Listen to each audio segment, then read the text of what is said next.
Okay, we're getting ready. Meghan makes a Moscow Mule take one.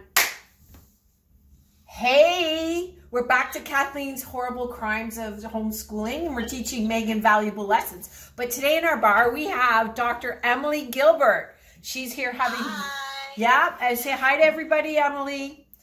And Hi, everybody. Meghan, I'm going to put you down over here, Hi, Emily. Meghan. So, Meghan, what's the cocktail of the day today? Moscow Mule. Okay.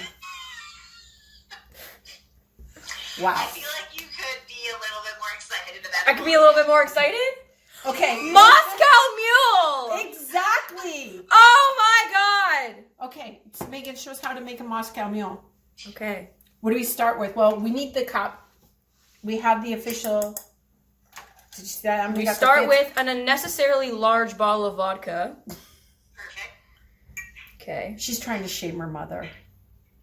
No shame, baby, no shame. That was $20 at the Winn-Dixie with my Winn-Dixie 2 savings ounces card. of vodka. Shh, this is my show. Okay. Thank you. That's 1 ounce. Yes. Don't be chintzy on the booze. That's 2 ounces. Okay. Perfect pour. I know. You don't have to tell me twice. Okay. 1/2 ounce of What is that? something that's yellow. It's lime juice, guys. Okay. Lemon, lime, same thing. And you pour that in. Okay.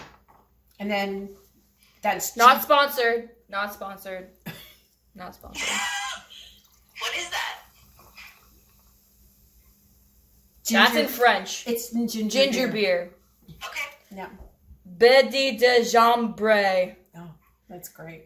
Wow. I see French hasn't happened today. Yes. Okay. And you get the metal straw. Save the turtles. Don't use plastic straws. Perfect. Okay. Cheers, Emily. That is beautiful. Cheers. It's very good, Meghan. I know. I'm just amazing at everything I do. It's fine. It's awesome. Thank you, everybody. If you have any cocktail requests, hold off until I can get some groceries when we get out of quarantine. It's supposed to be garnished with a lime, but we don't have any limes. Have a great day.